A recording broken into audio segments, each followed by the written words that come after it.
ये हम fructose discuss करेंगे आज। Structure of fructose.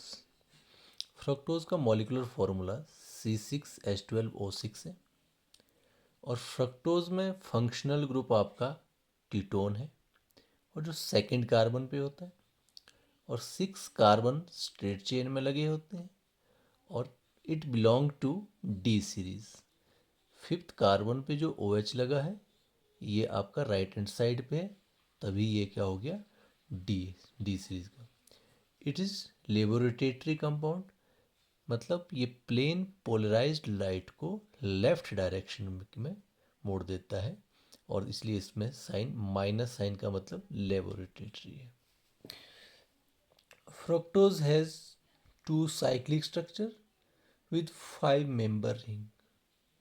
ठीक है, फ्रक्टोज के 2 साइक्लिक स्ट्रक्चर बनते हैं और साइक्लिक स्ट्रक्चर बनाने के लिए पहले ये जो इसका स्ट्रक्चर है इसमें जो फिफ्थ कार्बन है उसमें इस ऑक्सीजन के पास जो लोन पेयर है वो अटैक करेंगे आपका सेकंड कार्बन पे, कीटोनिक कार्बन पे, क्योंकि यहाँ पे ऑक्सीजन के ऊपर डेल नेगेटिव चार्ज आएगा, इसके ऊपर डेल पॉजिटिव चार्ज आएगा और फिर ये वाला स्ट्रक्चर हमारे पास बन जाएगा। यहाँ पर आप देख सकते हैं मैंने CH2OH को, ये जो ऊपर वाला है, इस कार्बन के साथ जोड़ा है इस, और यहाँ पर जितने भी हमारे एलिमेंट या ग्रुप ऑफ एटम जो रिंग के बाहर आ रहे हैं वो इस साइक्लिक स्ट्रक्चर में ऊपर की तरफ आ जाएंगे। ये हमारा ऑक्सीजन है, ऑक्सीजन के साथ ये इस साइड को, राइट हैंड साइड को हमारा फर्स्ट कार्बन है, फर्स्ट कार्बन पे ये CH2OH लगा है और ये OH डाउन साइड है। ये डाउन साइड इसलिए है क्योंकि ये इस रिंग के अंदर है और सेम थिंग हम दूसरी जगह भी अप्लाई करेंगे। यहाँ पर जो रिंग के अंदर आ रहे हैं उनको हम इस हमेशा डाउन साइड ही रखेंगे। जैसे यहाँ हाइड्रोजन जो है डाउन साइड रख दिया, थर्ड में OH को डाउन साइड कर दिया क्योंकि वो OH कहाँ आ रहा है आपका रिंग के अंदर आ रहा है, लास्ट वाले में दोनों ही ग्रुप बाहर आ रहे हैं। अब किसको ऊपर रखा जाए, अब तो हमेशा हम बल्कि ग्रुप को ऊपर रखते हैं।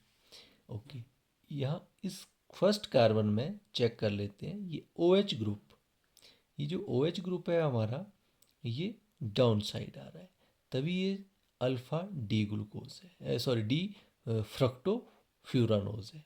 इसका नाम है अल्फ़ा डी माइनस फ्रक्टोफ्यूरानोज और यहाँ पर ये OH ग्रुप ऊपर आ गया है इसलिए इसका नाम बीटा हो गया। ये डिफरेंस है इन दोनों में। अब हम डाइसैक्राइड्स डिस्कस करेंगे। फर्स्ट डाइसैक्राइड है हमारा सुक्रोज, फिर हम डिस्कस करेंगे माल्टोज, फिर डिस्कस करेंगे लैक्टोज। सुक्रोज ग्लूकोज और फ्रक्टोज से बना होता है और as you know that glucose और फ्रक्टोज दोनों ही मोनोसैक्राइड्स हैं। ग्लूकोज और फ्रक्टोज को ज्वाइन किया जाता है, उस लिंकेज को बोलते हैं ग्लाइकोसिडिक लिंकेज। ये वाली जो लिंकेज है ये ग्लाइकोसिडिक लिंकेज है। यहाँ पे ये ग्लूकोज का मॉलिक्यूल्स है, ये आपका फ्रक्टोज का मॉलिक्यूल्स है। ग्लूकोज का फर्स्ट कार्बन और आपके फ्रक्टोज का सेकंड कार्बन आपस में ज्वाइन करते हैं और यहाँ पर लॉस ऑफ वाटर मॉलिक्यूल्स भी होता है। और ग्लूकोज जो हमने यहाँ पे लिया है वो अल्फ़ा ग्लूकोज होता है और फ्रक्टोज जो है दैट इज बीटा फ्रक्टोज होता है। The reducing group of glucose and fructose are involve in glycosidic bond formation. Reducing group का मतलब ये हुआ कि ग्लूकोज में कार्बन 1 पे एल्डिहाइड ग्रुप होता है जो एक रिड्यूसिंग है, एल्डिहाइड रिड्यूस करता है फेलिंग सोल्यूशन और टॉलरेंस सोल्यूशन को, और फ्रक्टोज में सेकंड कार्बन पे कीटोनिक ग्रुप होता है, इसलिए इसको बोला कि reducing group of glucose and fructose are involve in glycosidic bond formation. Next है sucrose is non reducing sugar, it does not reduce Fehling solution and Tollens reagent. ठीक है, क्योंकि यहाँ पे जहाँ आपका रिड्यूसिंग पार्ट एल्डिहाइड था, या यहाँ पे रिड्यूसिंग पार्ट आपका कीटोन था, उन दोनों के बीच लिंकेज हो गई है। अब इसमें रिड्यूसिंग पार्ट है नहीं, अब ये सुक्रोज कैसा हो गया, नॉन रिड्यूसिंग हो गया। अब सुक्रोज इज डेक्स्ट्रोरोटेटरी। अगर हम इनिशियली सुक्रोज को देखें, सॉलिड फॉर्म में इसको देखें, अगर इसमें पानी मिक्स ना करें, सॉल्यूशन फॉर्म में ना लाएं, इसको सुक्रोज को ही सिंपली अब्जॉर्व करते हैं, तो ये डेक्स्ट्रोरोटेटरी है। डेक्स्ट्रोरोटेटरी का मतलब ये पॉजिटिव 66.5 डिग्री में प्लेन पोलराइज लाइट को राइट हैंड साइड में रोटेट करता है। बट ऑन हाइड्रोलिसिस, जब हम इसको पानी में डाल देते हैं तो ऑब्वियसली इसका मिक्सचर बन जाएगा। मिक्सचर में ये टूट जाएगा डेक्स्ट्रोरोटेटरी ग्लूकोज में और लिवोरोटेटरी फ्रक्टोज में। बट जो डेक्स्ट्रो रोटेशन है, आपका जो डेक्स्ट्रो रोटेशन है वो होती है पॉजिटिव 52.5 डिग्री, और लिवो रोटेशन जो है, जो आपकी लिवो रोटेशन है फ्रक्टोज की, वो होती है -92.4 डिग्री। अब माइनस वाला मैग्नीट्यूड यहाँ पे ज़्यादा है, तो इसलिए जो हाइड्रोलिसिस पे क्या हो जाता है, साइन रोटेशन हो जाती है फ्रॉम डेक्स्ट्रो टू रोटेटरी। ये पहले डेक्स्ट्रो था, हाइड्रोलिसिस किया तो डेक्स्ट्रो से ये लिवो बन गया। Thus the product is named as invert sugar. Inversion हो गई, पॉजिटिव से ये नेगेटिव हो गया, डेक्स्ट्रो से ये लेवो हो गया, इसलिए जो फाइनल प्रोडक्ट है उसको हम बोलते हैं लेवोरोटेटरी।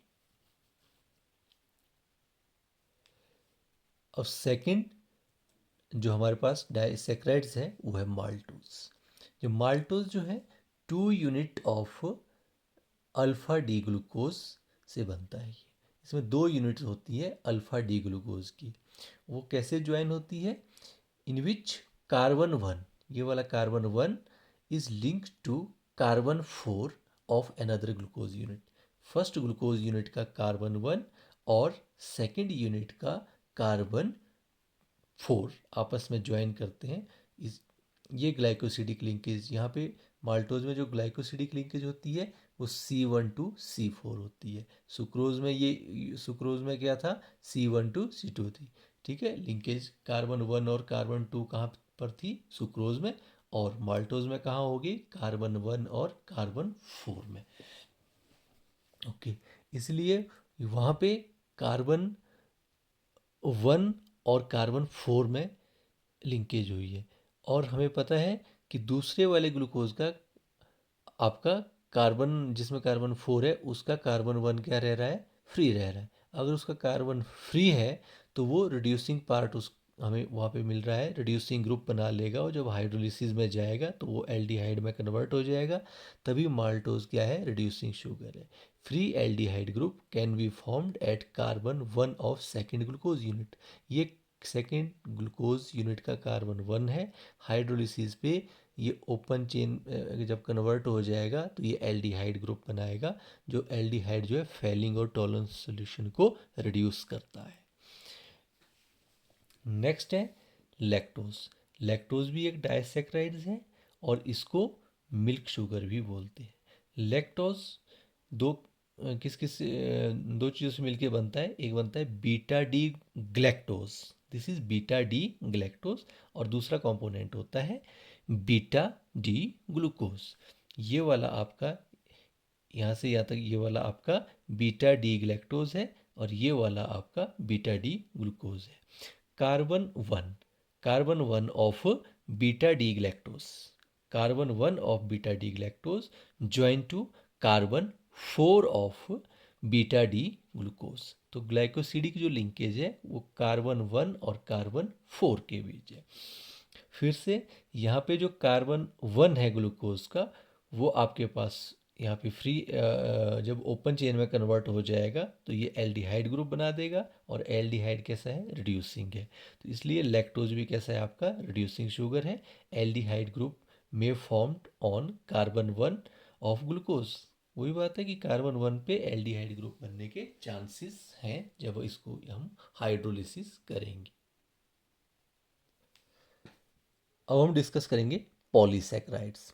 पॉलीसैकेराइड्स क्या होते हैं, large number of monosaccharides unit join करते हैं ग्लाइकोसिडिक लिंकेज से। बहुत सारी मोनोसेक्राइड्स यूनिट्स होती है उसमें।